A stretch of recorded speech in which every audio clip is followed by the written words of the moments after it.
What the world has now seen the U.S. do to Russia, and the allies as well, is cut them out of the global system. Just confirmed that the United States will follow European leadership here and impose sanctions on Vladimir Putin personally. That is a step that the United States has resisted, imposing sanctions. We commit to ensuring that a certain number of Russian banks are removed from SWIFT. SWIFT is the world's dominant global interbank payment system. Cutting banks off will stop them from conducting most of their financial transactions worldwide and effectively block Russian exports and imports. So any of the wealth, any of the assets that the government or a lot of the oligarchs in Russia held outside of Russia, they don't have access to it anymore. Because here's a simple fact. If you don't hold it, you don't own it. But everybody's watching that. So that's on a global government scale. But didn't Canada just do the same thing to their citizens that were protesting and they didn't like it? So boom, they just cut them out of the system just like that. And they're still not back into the system. And that was what, 5-6 weeks ago? It proves that you better have resources, real money, that is in your possession if you want to weather this financial storm that we're in, because it's not going to be so easy. And if you can just remember back to, let's say September of 2019, the Federal Reserve had been raising interest rates and then running off their balance sheet. And then September 2019, the money market global plumbing of the whole system froze. And the Federal Reserve started printing money again. And they didn't stop, right? And so they want you to think that all of what they just did has nothing to do with inflation. But they came out and where they were targeting 2% inflation because you don't notice it even though they're robbing you of 2%, all of a sudden they're going to target an average. And as soon as they went there, I said, I hope everybody's ready for high inflation because they're telling you that's what's coming. And here we are. So we went into the crisis, which I guess we can say now because it's calmed down so much. And so now we needed another crisis.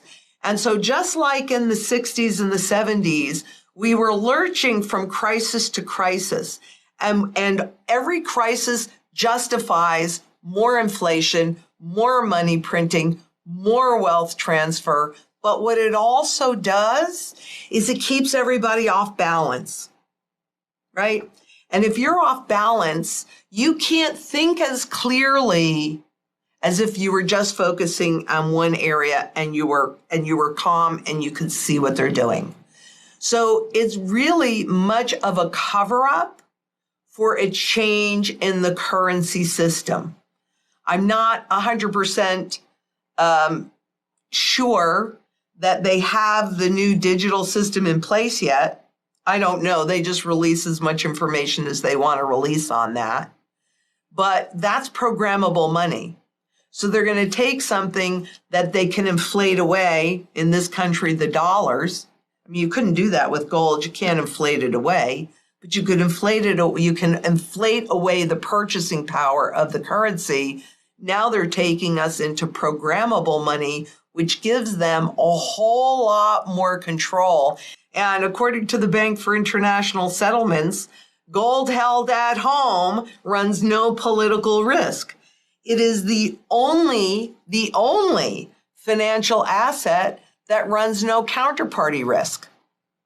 In other words, this is not your debt that I have to count on you to pay, right? It runs no counterparty risk. It's a proven inflation hedge over time. And, gold is critical for you to have completely outside of the system because look at this little teeny thing. And this is a 1 ounce gold coin. And it's an easy way to carry a lot of wealth in a small little package that truly is outside of the system that I hold and I own outright. It's critical. Real physical assets were turned into financial instruments and then leveraged, right? So can I see something like that happening to gold? Well, it almost did, right? Because in Basel III, gold became officially a tier 1 asset, which means at the very safest, highest level. And presumably, bullion banks would not be able to leverage it, or they had to hold cash set aside if they were going to leverage it. But that was supposed to go into effect, 2020? I'd have to go back and look. I honestly don't remember exactly when that was supposed to go into effect. But what they did, it went into effect, but then they gave all the big bullion banks an exemption. So it didn't go into effect. So can I see that happening? Well, it almost did. And you would have seen the spot price of gold and silver explode like we saw with nickel. But that's because, according to the Bank for International Settlements, before they changed how they accounted things, for every 1 ounce of physical gold, there were 62,000 ounces of digital gold that never will exist. Well, gold is the primary currency metal, and it's the metal against which they revalue currencies when they do an overnight reset. Silver is the secondary monetary metal. And it has, while both of them are used in manufacturing, silver has a lot more manufacturing use. Gold does not get used up in production. In industry, it's all recoverable. So we can account for about 98% of it. All the gold that's ever been mined in thousands of years, silver gets used up.